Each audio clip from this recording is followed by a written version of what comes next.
Hello, and welcome back everyone to another scintillating Best in Class. Can you believe we're already 8 episodes in, and we already have another order for 27 seasons from Triflix? I could not be prouder. But enough of that drivel, let's get to the mechs. The Black Lanner. Specifically developed for the invasion of the Inner Sphere by Clan Green Chicken, the Black Lanner is a workhorse medium that uses its speed to keep up with scout stars of lighter Omnimechs. Like Hansa Davian's pleasure yacht, the Shatner's Smile, and has all the mod cons and comfort your genetically engineered rear end needs during a heated firefight. The Bushwhacker. A favourite amongst many pilots of the Inner Sphere, the Bushwhacker is a solid design that suffered numerous technical issues prior to the clan invasion of 3050. With some captured tech from our friends up north, the Bushwhacker was fixed, and now lives up to its name with a fiery mix of long and short-range weapons to take on any foe. The Dervish.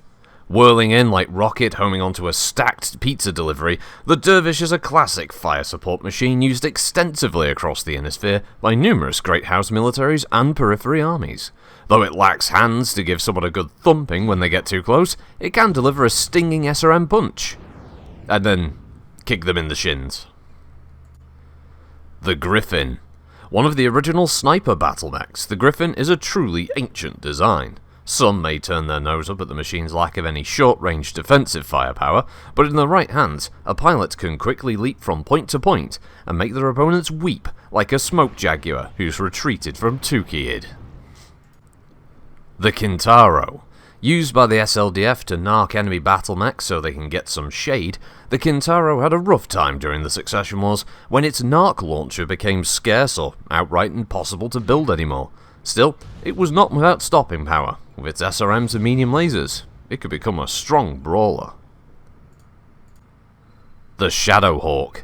My pick of the litter, the Shadowhawk is a classic design that's a favourite amongst many well-educated, classy, and well-read mech warriors. The Shadowhawk on the surface may look undergunned for a 55-ton machine, but it isn't how big your weapon systems are, it's how you use them. And I know how to use my weapons. I'm an expert. Shadowhawk will win. The Stormcrow. Back over to the clan side of the fence, we have the Stormcrow, or Ryoken as some of you know it. Reminiscent of the Crab, the Prime model mounts an all-powerful energy loadout, allowing it to roam the battlefield, snuffling for scraps. The tiny hands are sort of off-putting, I will admit, but outside of those creepy little appendages... Why are they there? Boffins? Eddie... Rocket? The Vapor Eagle. Staying with the clans, we have the Vapor Eagle, a duelist battle mech from Steel Viper. This machine has a wider range of weapons for close-in knife fighting with opponents, making it quite deadly against heavier machines who may assume that because it's a medium, it won't pack that much of a punch. But they soon regret that decision. The Wolverine. Finally, the Wolverine, another classic Inner Sphere brawler, once again seen across the battlefields of the Inner Sphere in all armies and mercenary units. It's one of the most reliable combat machines produced in history. Even Rocket saved all of his C-bills and bought one from my good self. If the subhuman sim chimp likes it, then it must be doing something right. So, with introductions out the way, let's get over to the drag race with my colleague, Eddie the Ferret Hodge. And as always, Eddie, thanks for joining us again. Happy to be here. Happy to be here. Well, as we get the drag race started, here we go, with the Black Lanner streaking ahead, but that's not really surprising. Goodness. Yes, I mean, this is a fast mech. In the entire pack, it is the only mech equipped with mask, and, well, there's no reason not to use it in this one, Eddie. Certainly not. And there it goes. He's using it to some... I mean, that thing... Ooh. Stormcrow just edging ahead there, with the Vapor Eagle just behind. It's an all-clan finish. It certainly is. As we go over to the scoreboards here, we'll be able to see the final lineup there. It was very packed at the end, but it was the Kintaro, followed by the Griffin, the Dervish, Bushwhacker, Wolverine, and bringing up the rear of the pack was the Shadowhawk, Eddie. Well, now that that's over... Indeed. We go over to our tamed simulator pilot. Oh. Some people say he has 3 spleens. I don't know why. But he's only packing a small laser. I like it, Eddie. I don't know about that, but I do know his name's Critical Rocket. So, indeed, here we go with the Black Lanner. And this one's a popular with the Jade Falcons there. It was built specifically by them, as I said in the introduction, for the Innisphere invasion.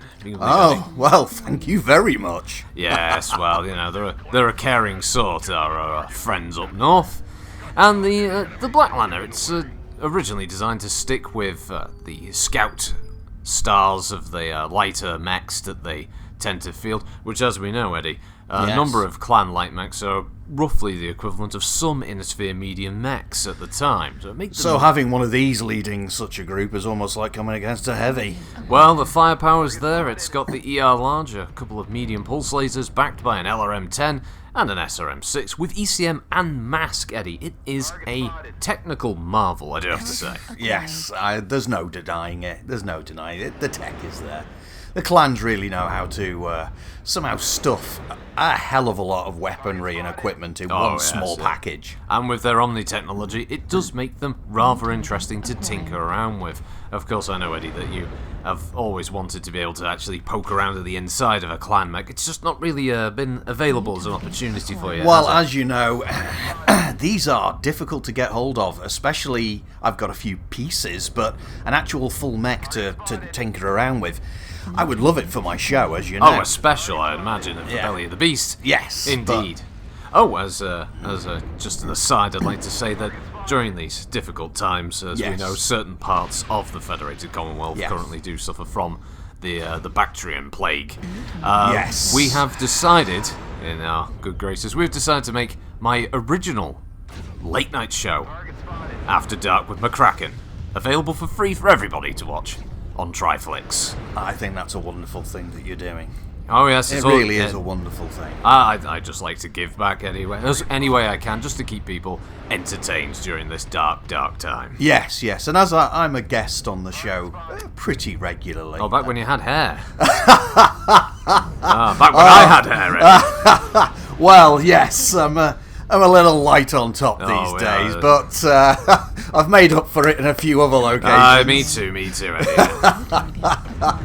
But yes, I think that's a wonderful thing you've done, and our hearts go out to the people of Davian. Yes, and the Lyman Commonwealth as well. It's a difficult time for everybody. We just think that this will be able to go up. Especially in the middle of this war. In the middle of this, yes. Middle of an invasion. It's... Yes, well, I think we've... Rough times ahead, yes. But the Black Lanner, as we can see here, controlled by our trained chimp, he's not doing too bad, Eddie. I'll give him that on this one. He's not really making too many mistakes. He's keeping things relatively Well, he's simple. using that speed, certainly. He's moving and firing, choosing a different target, putting damage down on it, moving to the next target. In that respect, he's really assisting his team, stripping armor where he can, doing damage where it's possible.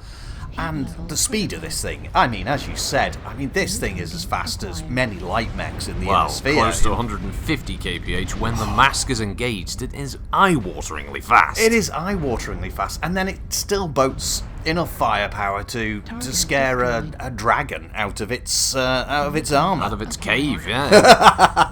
I meant the mech, but yes, out of its cave. Oh, yes, not the fantastical creature of ancient Terran history, yes. Well, it looks like it's academic at this point. It looks like the enemy team are being cleaned up, wiped out, and he's just getting in damage where he can. He's flittering around. It's like he's got multiple pizzas to choose from, and he just can't make a decision. He's just going to have a little nibble of every single have you slice. seen him when he has multiple pizzas? My God! I can't watch him eat pizza. I've seen the stack of boxes. It's horrible. A demi-presenter friend of mine, Alden, has shown me the pictures, and they're terrifying. Alden, can't say enough good things about that guy. He's helped us out so much. Wonderful man. Wonderful man. And this is it. This looks like the final enemy there. I think he's popped.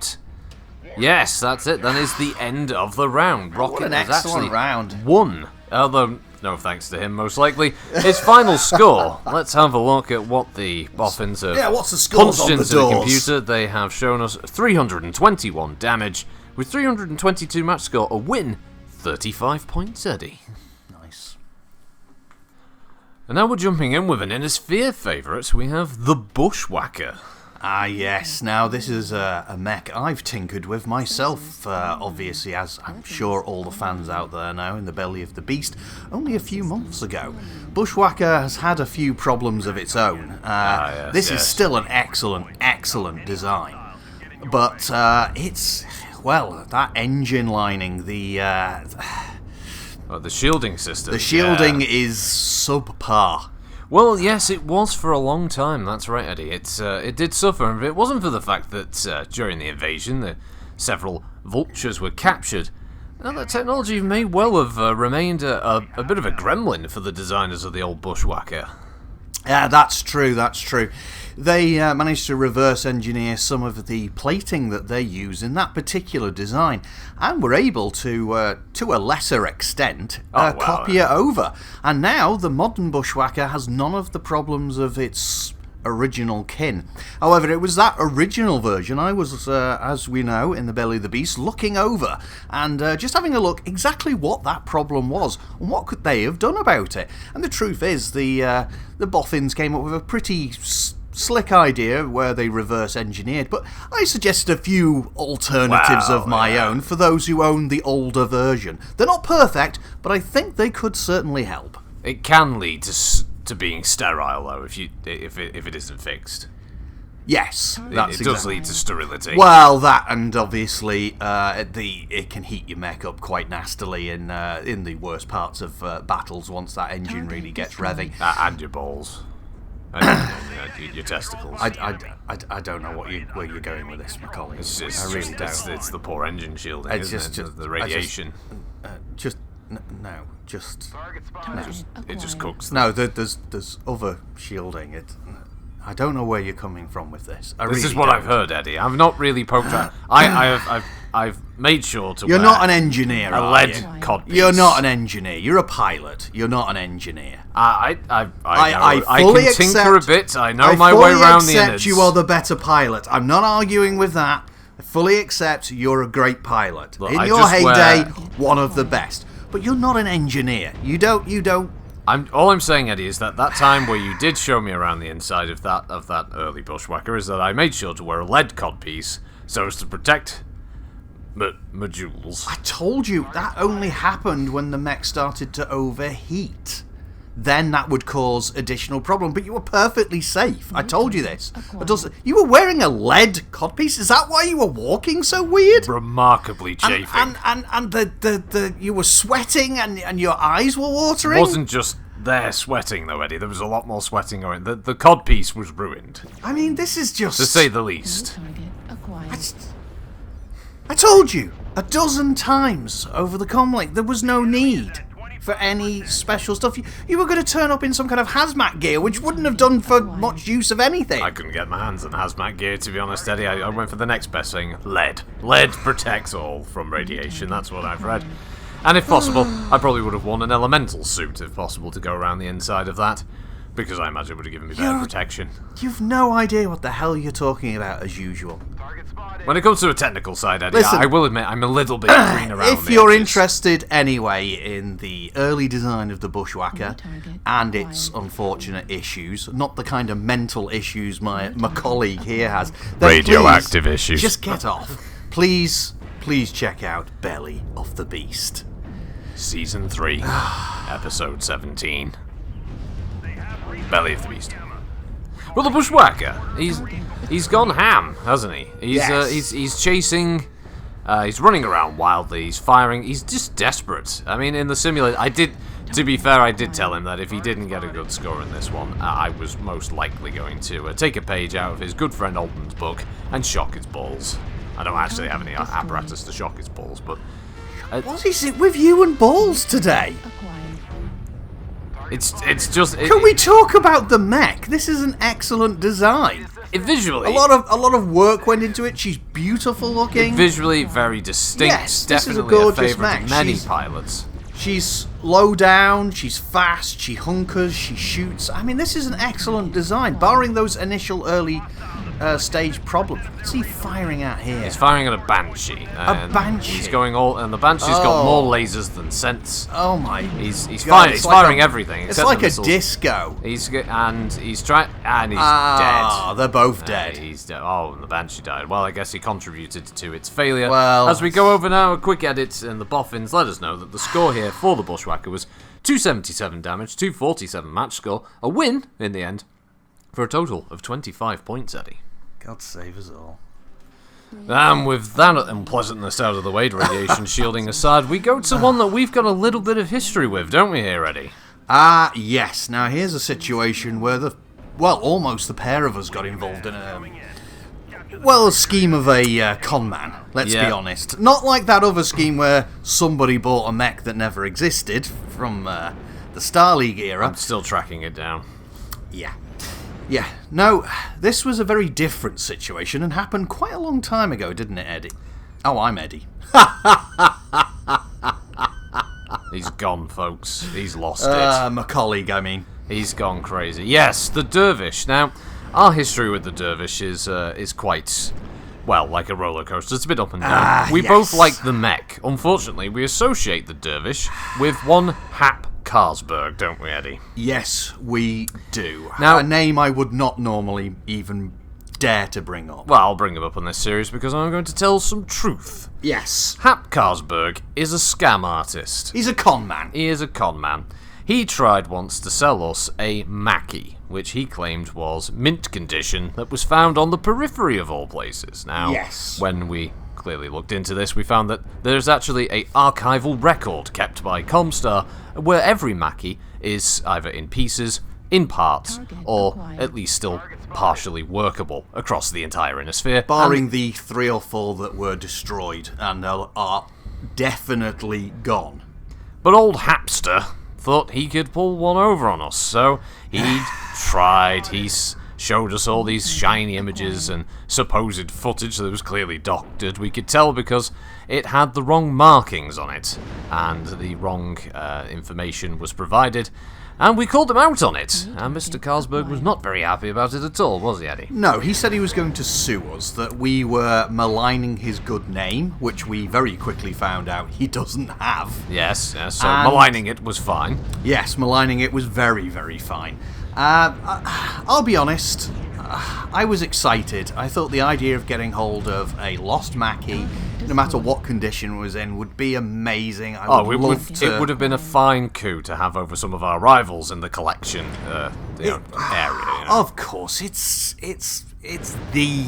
If you're a stamp collector, it's the original stamp, the Penny Dreadful or something. Yes.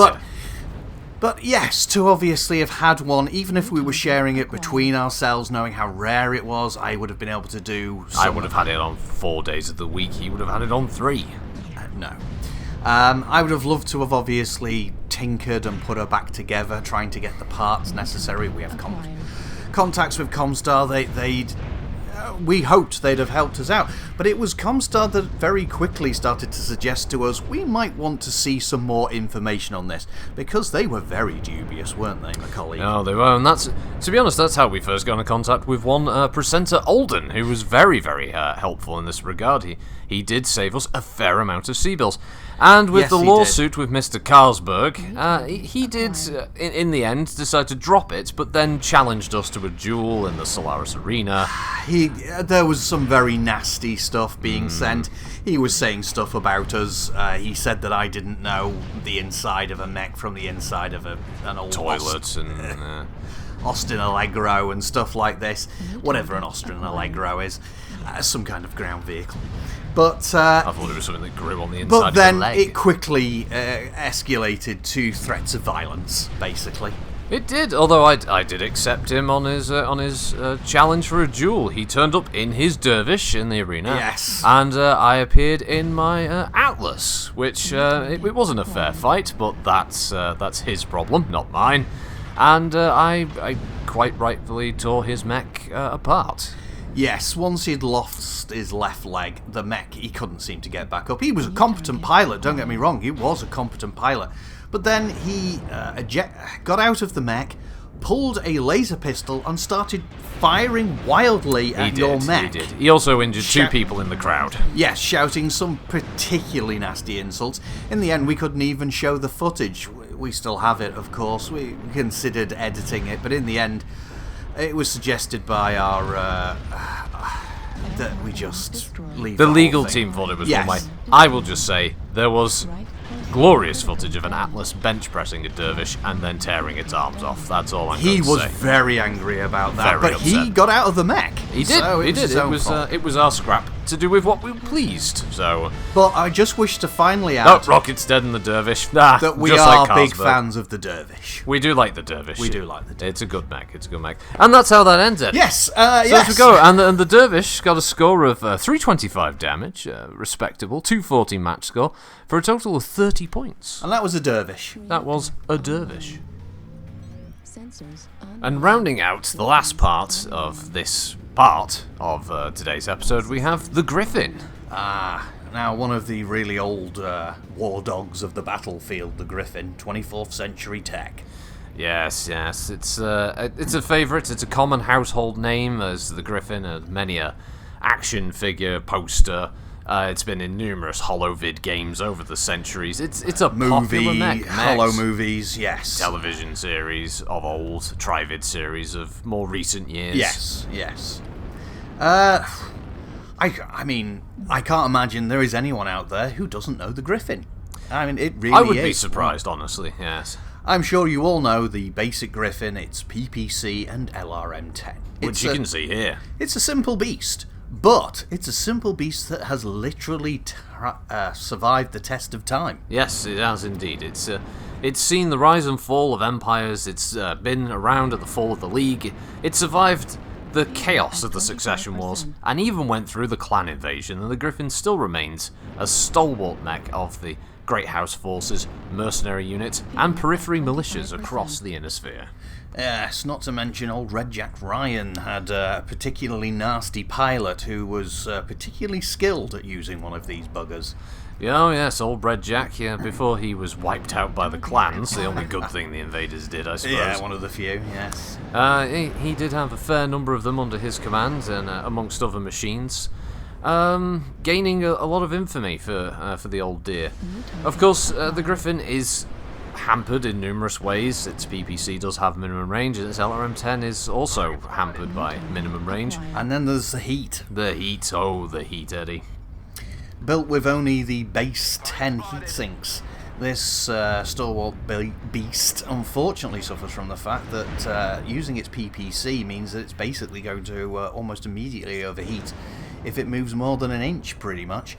This is a problem it's had since the beginning. Now, obviously, in our more modern times, we are able to put in a number of other different weapon systems. Obviously, a few of them including, obviously, weapons that deal with some of the problems, such as the, obviously, ERPPC, but that only increases its heat problems. Well, double heat sinks are a must if we're going to go with something such as an ER model PPC. Of course, more modern tech now with your medium range missiles and the like, you can probably find a reputable mod shop out there that will slap one of these weapons on instead of the LRM system. You can probably make the Griffin a fair old weapons platform if you so wish. I would hazard, though, to say that the Griffin, in its default configuration in the 1N, is still highly effective as a fire support model. Yes, well, obviously, to those out there who know the Griffin as well as we do, Griffin was originally counted as basically an assault mech. Yes, and yes. that's how old she is, when the weight classes were very, very different compared to what they are now.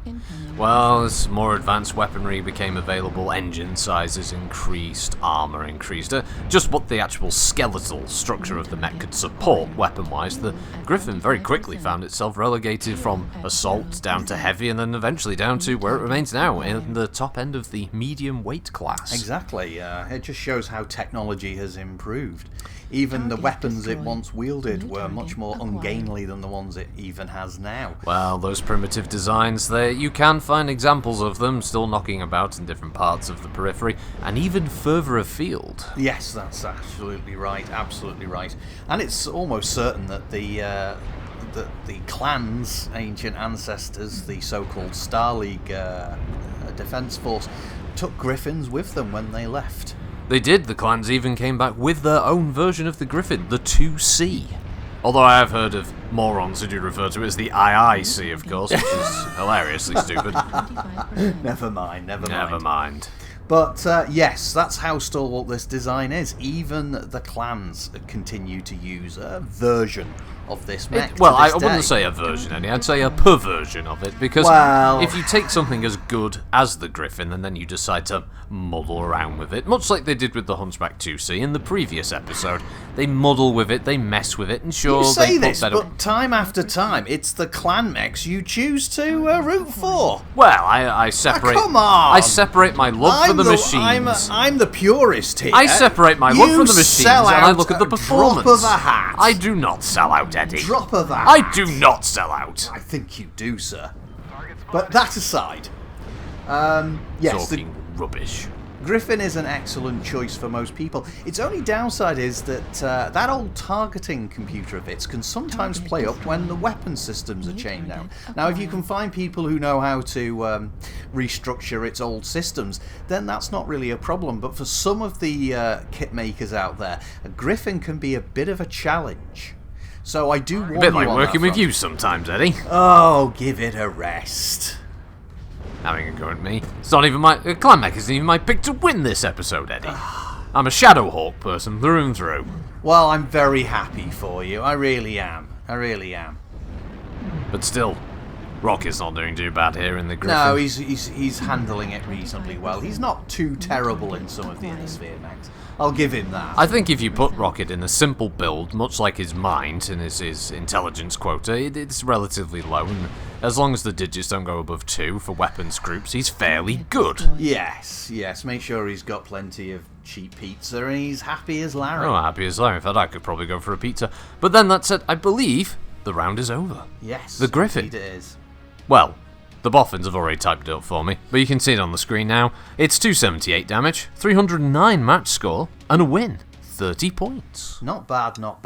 And that's the end of part 1, everyone. We'll be back, well, sooner than you can shake a, a clanner out of a... Genetically engineered clan lambtail.